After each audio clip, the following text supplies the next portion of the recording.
What's up, friends? Welcome to SPDM TV. My name is Mike, part of the SPDM crew, and I watch a lot of TV. We talk about various TV topics, reviews, and general appreciation of TV past and new. You can follow me on Instagram, Threads, Instagram, Threads, Blue Sky, and serialized at MLHilty2452 to see what all I'm watching. So the Emmys were this past week, and I've got some crow to eat on some of the categories, but I also have some, yeah, attaboy, I picked the right one. So let's go through some of the winners here. And I'm going to go ahead and pull this up. Give me 1 second. Hold, please, hold, please. Okay, so a couple of things to note before we get to some of the winners in each of the categories.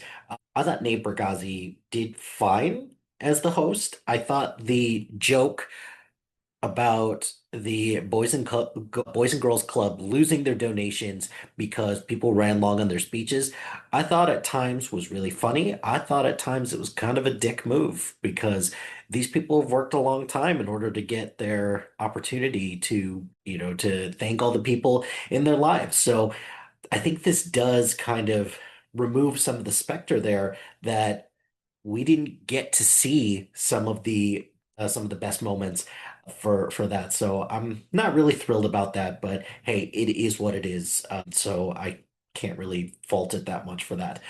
In addition, I thought some of the speeches were really great, and I think the speeches came from people who, for the most part, have not won Emmy Awards. And there's some people here that I'm absolutely shocked have never won an Emmy Award. Like Noah Weil, I did not know, or Noah Wiley, I didn't know he had never won an Emmy before.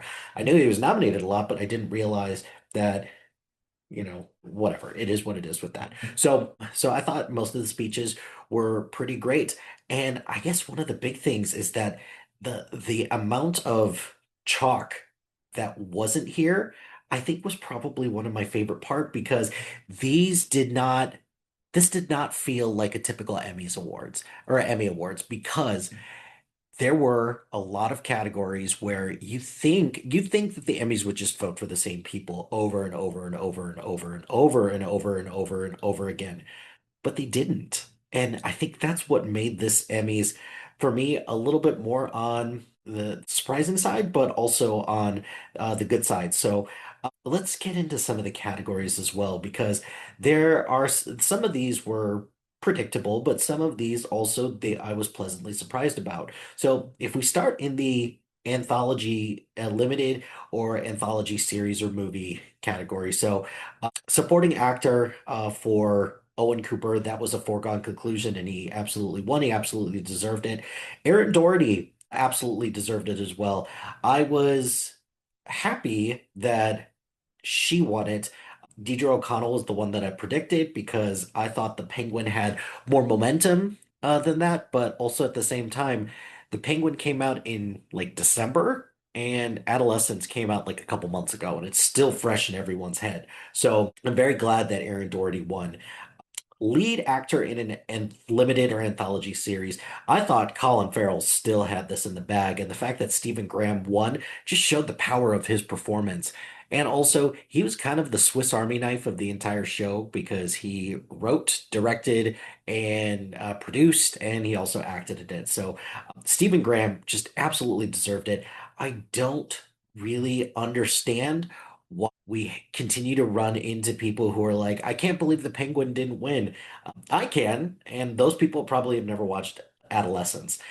Best lead actress in a limited or anthology series, Kristen Milotti obviously deserved to win it for the Penguin. I thought she was outstanding in that, so I'm glad that she won, and she gave a great speech. And then finally, outstanding limited or anthology series. This really was between the Penguin and Adolescence, and I thought the Penguin was going to win it, but I'm so glad that Adolescence did because Adolescence was really great.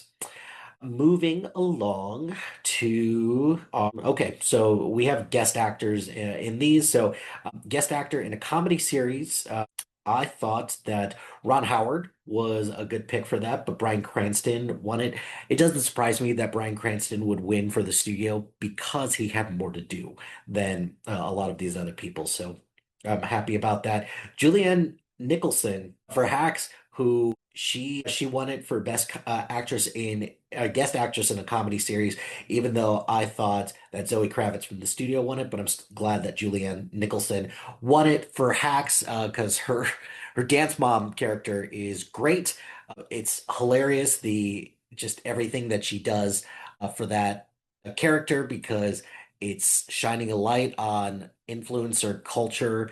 So yeah, I thought that was really great. But then we've got this is probably the surprise of the night is supporting actor in a comedy series. I would have thought that Ike Barinholtz from the studio or somebody from Shrinking would have won it. But Jeff Hiller from Somebody Somewhere, he won it. And he also absolutely deserves that award.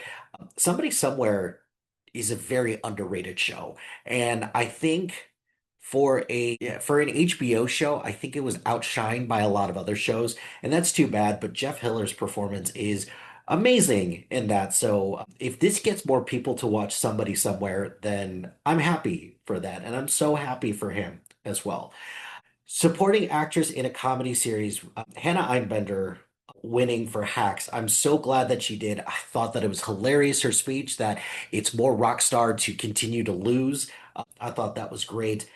I thought that Janelle James from Abbott Elementary would have won it, or Catherine Hahn from the studio would have won it, but they didn't. Then lead actor in a comedy series, I predicted that Jeremy Allen White would continue to win it, but Seth Rogen for the studio won it, and he absolutely deserves it. Very surprising that The Bear won nothing at the Emmys this year. So I think enthusiasm for The Bear is still waning a little bit, even though there's still a rabid base of fans as well. Lead actress in a comedy series. This is the only one besides Owen Cooper for supporting actor in a limited series. Jean Smart winning for Hacks. She's won it all 4 years that she's been in the running, so good for her for that. An outstanding comedy went to the studio. I predicted that it would go to Hacks again, but I'm very glad that the studio won it. Let's move on to the drama series. So for guest actor in a drama series, I picked Sean Hannity to win it, and he won it, and I'm so glad that he did because he's amazing in that. Guest actress in a drama series, I picked Caitlin Dever, but Merritt Weaver in Severance is very good as well, so I don't mind that. Supporting actor in a drama series, I picked Tramell Tillman from Severance. I called him Trammell. I'm sorry, but it's Tramell, and he absolutely deserves it. Supporting actress in a drama series, I picked Amy Lee Wood because I thought someone from The White Lotus would win it, but I think I underestimated the power that the pit had because Catherine Lanassa won for the pit, and I'm glad that she did because she absolutely deserved it. Then lead actor in a drama series, I picked Adam Scott from Severance, and Wiley from the pit snuck in there, and I'm glad that he did because I would have voted for him. Britt Lauer from Severance won for Best Actress in a Drama Series. I shouted her out, but Bella Ramsey was the one that I originally picked. And I picked Severance for Outstanding Drama Series, but The Pit won. I at least gave it a shout out and said I would vote for The Pit. But that still didn't change that my prediction was incorrect. So that's going to wrap it for the 2025 Emmy Awards. Was there anything there that was a surprise? Was there anything that you liked? Let me know below and we'll go from there. But that's going to do it for this episode of SPDM TV. Be sure to like, rate, and subscribe to anything and everything SPDM Crew wherever you get your podcast. Join us on social media on Facebook, Instagram, Threads, YouTube, LinkedIn, and Blue Sky at SPDM Crew. Check out our website at spdmcrew.com. Shout out to High Flyer Creative Studios for making our awesome logo. Greatly appreciate their support. And if you've got any marketing, logo, or brand standard needs, contact them at highflyercreative.com. Check out the other shows on our network. We've got a lot of great content, so please check out the other shows on our network. And if you've got a podcast idea or you're interested in being part of the SPDM Crew as a guest or collaborating, email us at spdmcrew@gmail.com. Until next time, happy watching, friends.